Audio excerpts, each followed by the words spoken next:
What is currently unfolding around the Strait of Hormuz can no longer be seen as just another regional conflict. Before our eyes, an event is taking shape that could change not only the balance of power in the Middle East, but the entire architecture of the global financial system. Because the issue is no longer just about oil, missiles, and military bases.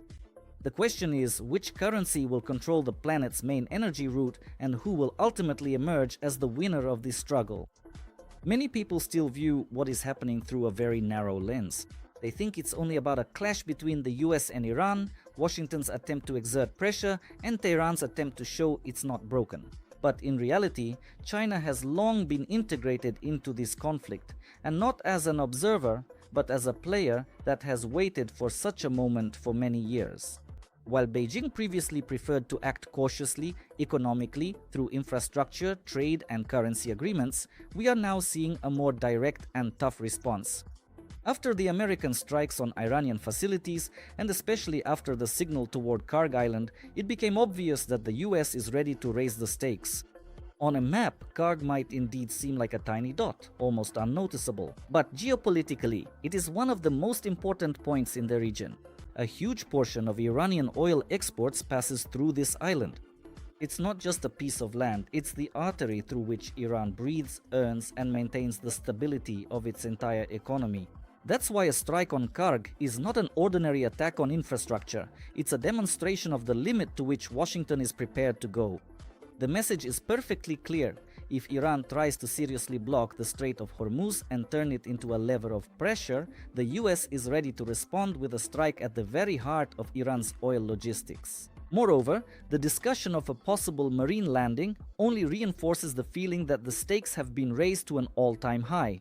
But the whole point is that modern wars have long been fought with more than just missiles and landings. Sometimes the most dangerous strikes are not military but financial, because you can destroy not only a terminal or a port, but the very principle on which the global system has rested for decades. And it seems that this is exactly the direction in which the response from Iran and China is now moving. According to available data, Tehran has made it clear that passage through the Strait of Hormuz is possible for many countries, but under new conditions. And the main condition is settlements not in dollars but in yuan. If this scheme actually starts working in full, it's no longer just a crisis in the Middle East, it's an open challenge to the petrodollar as the foundation of American global influence. For decades, the entire logic of global energy has been built around one simple thing: oil is sold for dollars, which means all countries that need energy must hold dollar reserves, buy American bonds, and thereby support the United States financial system. This created a unique structure in which America could finance its own deficits, export inflation, and maintain its special status in the global economy. But if even a part of this mechanism begins to switch to the yuan, then a crack already runs through the very foundation of this entire structure. And here China finds itself in an extremely advantageous position because Beijing has been preparing for such a turn for more than a month and even more than a year. It created alternative trade channels in advance, strengthened the international role of the yuan, and developed its own commodity and raw material exchanges. What became especially important was that China opened access for foreign participants to its precious metals platforms. And this looks like part of a larger strategy. A country that needs oil brings or transfers gold, exchanges it for yuan through Chinese infrastructure, and then uses those same yuan to pay for energy resources. In such a model, the dollar is no longer an obligatory intermediary. This is exactly what makes the situation so dangerous for the United States, because if before Washington controlled global energy through currency, now a corridor is appearing where oil, gold, and the yuan can work in a single link without the dollar's involvement.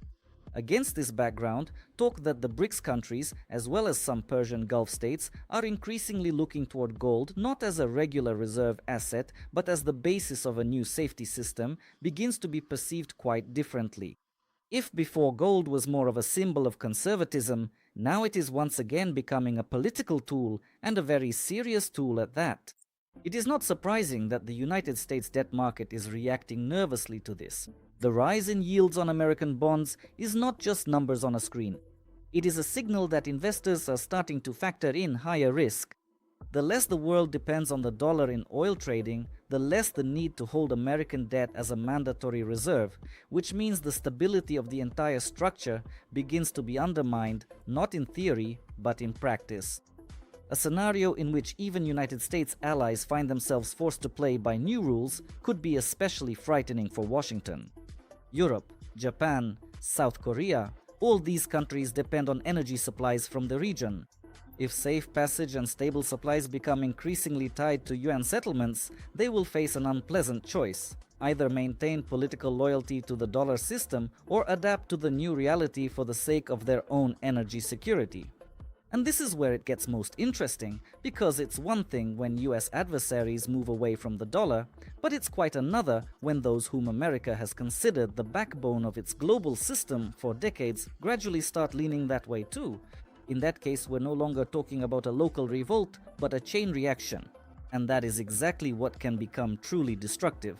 If Japan, for example, is forced to accelerate the reallocation of reserves or at least seriously rethink their structure, the consequences could be massive. We're talking about a country that holds colossal amounts of American debt. Even cautious moves in this direction are already causing tension in the markets. And if this process becomes a trend rather than an exception, the dollar system will enter a period of very severe testing. At the same time, it's important to understand the collapse of such systems doesn't happen instantly. This isn't a movie where everything crumbles in one day. It's a long, painful tectonic process. First, alternative payment channels appear, then the role of gold grows, then countries start diversifying reserves, then individual trade routes leave the dollar zone, and only years later does it become obvious that the old order can't be brought back. And against this backdrop, the situation becomes even more dangerous because the pressure is no longer coming from just one side. While the market used to look primarily at the Strait of Hormuz as the main nerve of global energy, now threats are increasingly heard regarding the Bab el-Mandeb route as well. This means that in the worst-case scenario, not just one route, but an entire system of maritime arteries through which a colossal volume of world trade passes could be under threat. That is the main horror of the current moment. We're no longer talking about a local glitch, temporary panic, or a price spike lasting a few days. If the Strait of Hormuz, the exit to the Gulf of Oman, and the Red Sea corridor are destabilized simultaneously, the world will face not just expensive oil, but a real crisis of physical delivery. So the question will no longer be just how much a barrel costs on a terminal screen, but whether that barrel can be guaranteed to reach the end buyer at all. Many underestimate how fragile the entire modern supply system is. It seems powerful, global, almost invulnerable. But in reality, it's a very delicate construct, built on the relative stability of routes, the insurability of risks, the predictability of logistics, and the confidence that the sea remains open. Once this principle cracks, the entire model begins to fall apart in a chain reaction. First, insurance premiums rise, then freight becomes more expensive, then suppliers factor risks into the price, and then the state begins to nervously search for alternatives. And in the end, consumers everywhere in the world pay for it all, with fuel, food, utilities, loans, and overall inflation. Yes, technically some countries have bypass routes, pipelines, and temporary solutions. But no alternative can replace free movement through the key hubs of global trade in the face of a full-scale escalation. Any backup infrastructure has a limit to its throughput capacity. Moreover, in conditions of chaos, it becomes a target itself. And when someone says, "It's fine, there's a backup route," they usually forget the main point. A backup route only works until the conflict starts to spread further. But that's not even the most important thing. What's far more interesting is how the financial system itself reacts to all of this. Because right now, it's especially clear how much stock market quotes have begun to detach from physical reality. When the official price on paper shows one thing, but real deals in the risk zone happen at completely different levels, it means only one thing. The market stops being a transparent indicator and increasingly becomes a facade. That's why talk of intervention in oil futures sounds so nervous today. As soon as the state or major financial players try to artificially push the price down, a very dangerous gap appears between the market picture and what's happening in the physical world. You can paint a picture of calm on screens, create a sense of control, and even convince the public that everything is under control. But oil, metal, grain, gas, and any other real commodity obey not political statements, but the fact of availability, delivery routes, and risk levels.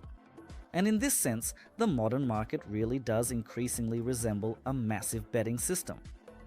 Not an exchange of real goods, but bets on their price. When the volume of paper contracts many times exceeds the volume of what actually exists in physical form, the market gradually stops fulfilling its original function. It no longer reflects reality, but begins to replace it. Once, such mechanisms existed in a crude, almost criminal form. People simply place bets on price movements without actually owning anything. Today it looks much more respectable, wrapped in suits, terminals, and press releases, but the principle largely remains the same. A huge layer of the modern financial system lives not on delivery, but on derivatives, expectations, risk reassessment, and leveraged trading. As long as the physical commodity is available, this model can still work.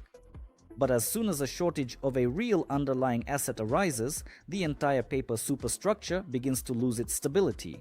This applies not only to oil, it also applies to gold, silver, and many other assets that exist in one form on the exchange, but in another in reality. Especially in moments of stress, people suddenly realize the difference between a promise and ownership, between a digital record and a physical object, between quotes and deliveries.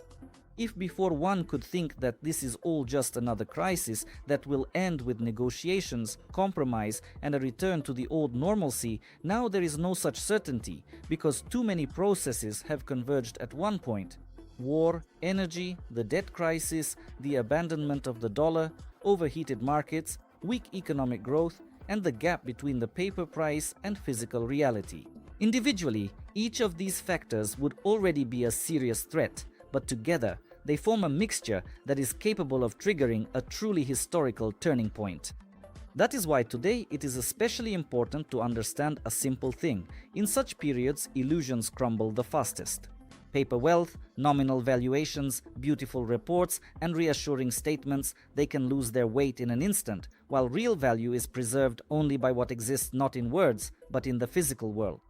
Something that can be held, used, exchanged, and controlled without intermediaries and promises. History once again reminds us of the same lesson.